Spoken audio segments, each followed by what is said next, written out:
Please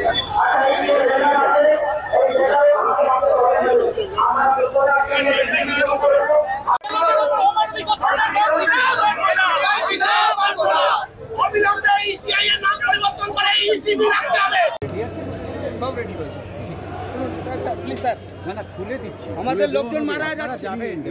যাবেন যাবেন যাবেন, এগুলো রেখে যাবেন যাবেন না স্যার, না ওখানে তো ওটা তো ওখানে এগুলো অ্যালাউ হবে না।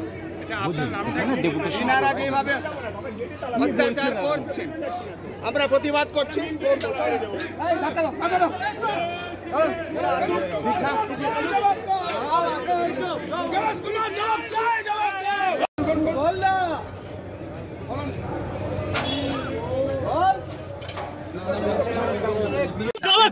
আমরা দাবি চাইছি যেভাবে অগণতান্ত্রিক পদ্ধতিতে 2 বছরের কাজকে 2 মাসে করানোর চেষ্টা করা হচ্ছে, এটা অবিলম্বে বন্ধ করতে হবে।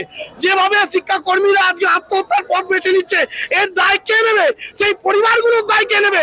সেই সন্তান যারা পিতৃহারা মাতৃহারা তাদের দায় কে নেবে?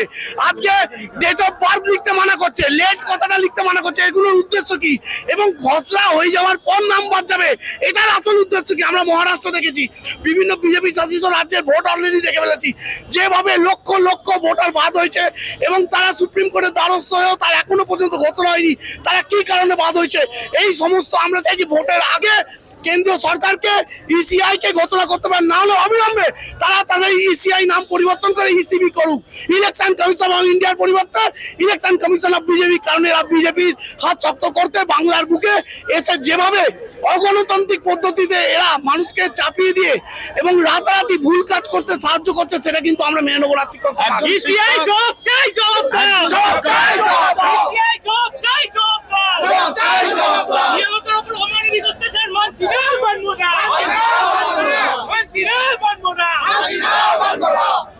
বাড়ছে দিন প্রতিদিন, মৃত্যুর ঘটনাটা বাড়ছে। আমরা দেখছি যে শুধুমাত্র পশ্চিমবঙ্গে না, সারা দেশে প্রায় 6টি রাজ্যে প্রায় 17 জন মারা গেছে বিগত 20 দিনে। কি বলছেন? এটা তো নির্বাচন কমিশনের অপরিকল্পিত কাজকর্মের জন্যই এটা ঘটছে। যেটা 2 বছরের কাজ, সেটা যদি আপনি বলেন 2 দিনে করতে হবে, 2 সপ্তাহে করতে হবে, সেটা কি করে সম্ভব? সারা ভারতবর্ষ আমাদের কেন্দ্রীয় সরকারের প্রধানমন্ত্রী কি বলছেন, ডিজিটাইজ হয়ে গেছে, ডিজিটাল ইন্ডিয়া। আর গ্রামে এসে দেখুন বিএলওরা একটা কোনো সার্ভারে কাজ করতে পারছে না, নেট কানেকশন নেই, তাদের যে মানসিক নির্যাতনের মধ্যে তারা পড়েছেন, কাজ করবেন কী করে? সুতরাং আমরা সেই জন্যে আমাদের বিএলও সহকর্মীদের পাশে আজকে দাঁড়িয়েছি। যে কোনোভাবেই হোক তাদের কাজের পরিধি, কাজের সময় বাড়াতে হবে। তাদের যারা অসুস্থ হয়ে পড়েছেন, যারা আজকে মৃত্যুমুখে পতিত হয়েছেন, তাদেরকে টোটাল কম্পেনসেশন দিতে হবে এবং আরও সময় দিতে হবে। সময় দিয়ে সুন্দরভাবে পরিকল্পনা মাফিক কাজটা হোক, আমরা সেটাই চাই। বলছেন সময় দিতে হবে, ইতিমধ্যে 4 ডিসেম্বর শেষ করার কথা ছিল, সেটা এগিয়ে নিয়ে এসে একেবারে 25 তারিখ করে দেওয়া হচ্ছে। এটা তো ইচ্ছা পরিকল্পিতভাবে করা হচ্ছে। 4 ডিসেম্বর বা হবে কেন? যেখানে 2 বছরের দরকার সেখানে 4 ডিসেম্বর এত শর্ট টাইম কেন দেবেন? কোন কারণে?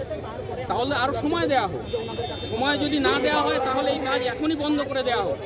কারণ এইভাবে অমানসিক নির্যাতনের মাধ্যমে কোনোভাবে কোনো কাজ হয় না। আমরা মাস্টারমশাই, আমরা কিন্তু জাতির প্রতি দায়বদ্ধ, আমরা কাজ করতে চাই, কিন্তু কাজের পরিবেশটা আমাদের ফিরিয়ে দিতে হবে। কাজের যদি পরিবেশ না থাকে আমরা কাজ করব। আপনারা বলছেন আপনাদের অরাজনৈতিক একটা কর্মসূচি, এই কর্মসূচি থেকে বিভিন্ন রাজনৈতিক দলের নেতাদেরকে ডাকবেন? আমরা যখন ধর্নায় দেব, দেখুন রাজনৈতিক সত্তা প্রত্যেকটা মানুষের মধ্যে আছে। আজকের এই যে বিএলও রক্ষা কমিটি আমরা যারা মধ্যে আছি, আমাদের দেখে যারা সহানুভূতিতে আমাদের মঞ্চে আসবে সবাইকে আমরা ওয়েলকাম জানাবো। আমাদের সঙ্গে যারা থাকবেন সবাইকে আমরা ওয়েলকাম জানাবো, তারা আসুন, কারণ এটা একটা জ্বলন্ত সমস্যা। আমার নাম প্রীতম কুমার হালদার, আমি বিএলও রক্ষা কমিটির একজন সদস্য। আপনি যেমন বলছেন যে সময় আরও দিতে হবে, অন্যদিকে আমরা দেখতে পাচ্ছি কিছু বিএলও 15 দিন 17 দিনের মধ্যে কাজ সম্পূর্ণ করে ফেলছেন। হতেই পারে, আপনি যদি মনে করেন টিমের সবাই গোল করবে, সেটা তো সম্ভবপর নয়। টিমে যারা আছে তাদের মধ্যে প্রত্যেকের মধ্যে কর্মক্ষমতা কত আছে।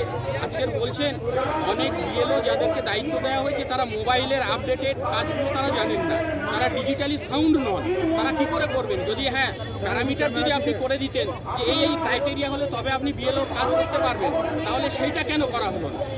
সেটা যদি করতে পারতেন তাহলে তো সমস্যা তৈরি হতো। এটাই বিষয়।